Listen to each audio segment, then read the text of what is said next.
Their reproductive tracts are not yet ready. Mentally, they're also not ready.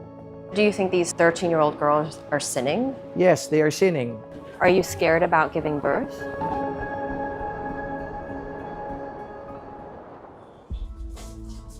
It's a school day for 15-year-old Jamaica.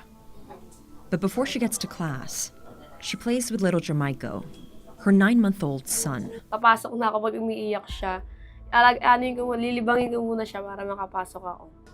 Jamaica was 13 when she conceived. Pregnancy crept up on her, foretold in stretch marks and a late period. Naiyak. Why did you cry? Kasi bata ko pa nagkakid ako. Jamaica is part of a soaring number of Filipino adolescents, forced to end girlhood for motherhood. But she's one of the fortunate ones. Not only did she endure pregnancy and labor, but she's also finishing her education.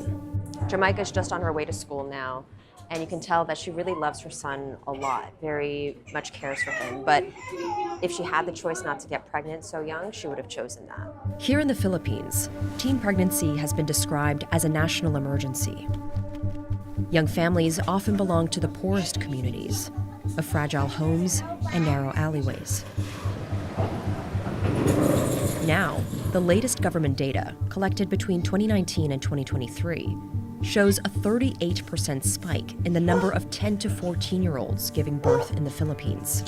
None old enough to choose such a life-changing ordeal. How difficult is it for an adolescent girl to give birth? So we know that pregnancy below the age of 16 is 3 times riskier than in older women. So these girls can die. Yes. Their reproductive tracts are not yet ready. Mentally, they're also not ready, so they're not seeking the care. Women's health advocates have told CNN that the crisis is fueled by social media's growing role as a place to meet people and COVID-19 restrictions loosening. In an effort to curb adolescent pregnancies, sex education advocates introduced the Adolescent Pregnancy Prevention Bill, which would standardize and enforce sex ed in school. But under pressure from the Catholic Church and conservatives, it was stalled. 3 years on, the Senate still hasn't passed the bill. Its latest version, introduced in July, grants major concessions to conservatives, guaranteeing parental control and religious freedom. Let us read. Most people in the Philippines are Catholic, and the church has a lot of power in this country. They influence Filipino society, values, and also, to some extent, politics. Even if you bombard them with sex education, still, they're going to engage in sex and then get pregnant later on. We've spoken to some very young Yeah. moms who got pregnant at age 13, and they all said that had they received sufficient sex education, they would not have chosen to get pregnant. Well, that's a narrative that we don't want to discredit. But I'm telling you that even if you tell people not to sin, still they're going to sin. So do you think these 13-year-old girls are sinning?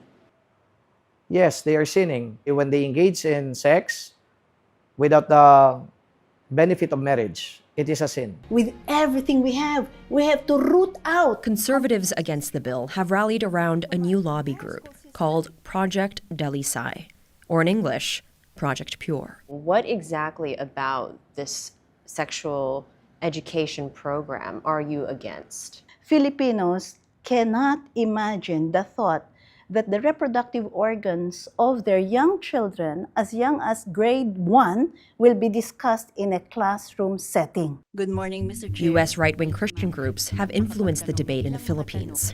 Anti-abortion rights group Human Life International has campaigned against the bill, telling CNN in a statement it poses a moral threat to the Philippines.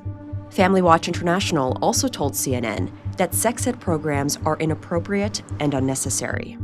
Project Dalisay's convener, Maria Lord Sereno, says she's taken the lead from right-wing Christian groups in the U.S., but denies any financial ties. We look for information, the technical information, the science from the U.S.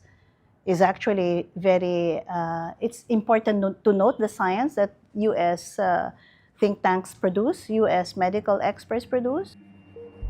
In 2022, the Philippines raised the age of consent from 12 to 16. Meaning adolescent pregnancy may constitute statutory rape. Volunteer group Likan warns the rise in adolescent pregnancies is also driven by this power imbalance between some young girls and older teenage boys, and shifting attitudes towards them spending time together. It's one of the many things they teach young women about as they race to fill this gap in the Philippines' sex education. So in here we have a condom, and then we also have combined oral contraceptive pills, but it can also be used for the Plan B method or the emergency contraceptive pill method. Likan is greeted warmly here. Friendly faces in a community where birth control is a luxury. Thanks for condom.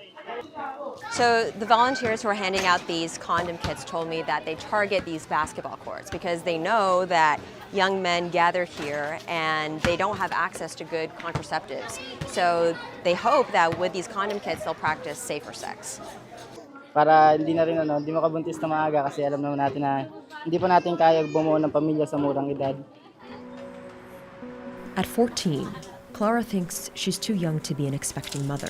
She's asked to remain anonymous because she doesn't want her classmates to know she's pregnant. Di ba pupuntang hospital? Why not? I have no money yet to go to hospital. Do you think it's going to be a boy or a girl? I don't, I want boys. Boy. Why do you want a boy? Just like my kuya. Para hindi matulad sa hindi mabubuntis. As the political battle rages on, thousands of girls like Clara are forced to live with the consequences of a life they would never have chosen. Hannah Montgomery, CNN, the Philippines.